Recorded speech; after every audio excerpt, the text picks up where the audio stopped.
teman-teman semua, di video kali ini saya akan membahas mengenai budaya dan tipe organisasi. Setiap organisasi memiliki ciri khas yang membedakannya dengan organisasi lain. Ciri khas ini menjadi identitas bagi organisasi. Nah, ciri khas inilah yang dinamakan budaya organisasi. Jadi, apa itu budaya organisasi? Budaya organisasi adalah suatu karakteristik yang terdapat pada suatu organisasi dan dijadikan sebagai tuntunan organisasi atau perusahaan, sehingga mampu membedakannya dengan organisasi lain. Budaya organisasi mempunyai fungsi-fungsi tertentu yang dapat mengarah pada perbaikan kinerja organisasi secara keseluruhan. Nah, apa aja sih fungsi budaya organisasi? Yang pertama, budaya memiliki peran sebagai pembeda antar satu organisasi dengan organisasi yang lain. Yang kedua, budaya organisasi memberikan identitas bagi anggota organisasi. Dan yang ketiga, budaya organisasi mampu mempermudah munculnya komitmen organisasi bagi para anggotanya. Selanjutnya, terdapat 7 karakteristik budaya menurut Stephen Robbins dalam Wibowo, yaitu yang pertama, innovation and risk-taking. Innovation and risk-taking menjelaskan suatu tingkatan di mana pekerja didorong untuk menjadi inovatif dan mengambil resiko. Yang kedua, attention to detail. Attention to detail menjelaskan di mana pekerja diharapkan menunjukkan ketepatan, analisis, dan perhatian pada hal detail. Yang ketiga, outcome orientation.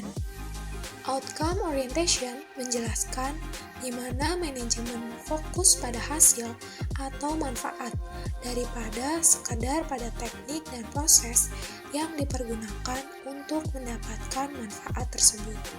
Yang keempat, people orientation. People orientation menjelaskan di mana keputusan manajemen mempertimbangkan pengaruh manfaatnya pada orang dalam organisasi. Yang kelima, team orientation. Team orientation menjelaskan di mana aktivitas kerja di organisasi berdasar tim daripada individual.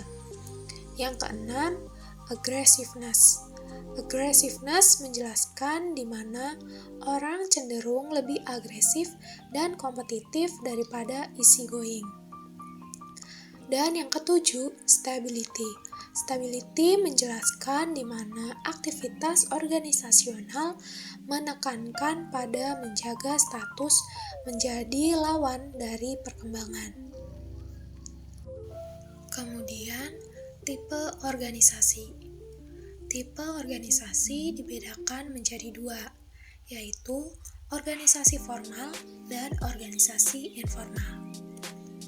Organisasi formal adalah organisasi di mana para anggotanya dalam usaha mencapai tujuannya dilakukan menurut ketentuan resmi atau formal. Organisasi-organisasi formal pada umumnya ditandai oleh adanya pembatasan kewenangan dan tanggung jawab secara tegas sesuai dengan peraturan-peraturan sebagai program kerjanya. Sedangkan organisasi informal adalah organisasi di mana para anggotanya dalam usaha mencapai tujuannya dilakukan atas dasar hubungan pribadi dengan struktur informal dan tidak ditentukan menurut ketentuan resmi atau formal. Nah, organisasi-organisasi informal ini pada umumnya ditandai oleh adanya pelaksanaan kewenangan dan tanggung jawab tidak tergantung dan tidak terpengaruh oleh jabatan struktural.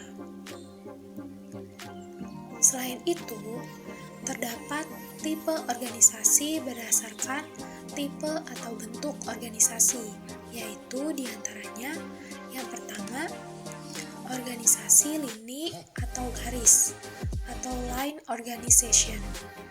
Organisasi lini atau garis adalah suatu bentuk organisasi yang menghubungkan langsung secara vertikal antara atasan dengan bawahan, sejak dari pimpinan tertinggi sampai dengan jabatan-jabatan yang terendah. Yang kedua, organisasi lini dan staf atau line and staff organization. Organisasi garis dan staf ini merupakan bentuk organisasi yang mengambil kelebihan-kelebihan dari organisasi garis seperti adanya pengawasan secara langsung, serta mengambil kelebihan-kelebihan dari organisasi staf seperti adanya spesialisasi kerja. Yang ketiga, organisasi fungsional atau functional organization. Organisasi fungsional disusun berdasarkan pada sifat dan macam-macam pekerjaan yang harus dilakukan. Masalah pembagian kerja merupakan masalah yang menjadi perhatian yang sungguh-sungguh. Dan yang keempat, organisasi lini dan fungsional atau line and functional organization. Suatu bentuk organisasi di mana wewenang dari pimpinan tertinggi dilimpahkan kepada perkepala unit atau kepala bagian untuk mengambil keputusan dalam bidang pekerjaan tertentu. Dan selanjutnya, pimpinan tertinggi tadi masih melimpahkan wewenang kepada pejabat fungsional yang melaksanakan bidang pekerjaan operasional. Dan hasil tugasnya diserahkan kepada kepala unit terlebih dahulu. Sekian pemaparan dari saya. Jangan lupa di like, komen, dan subscribe. Terima kasih.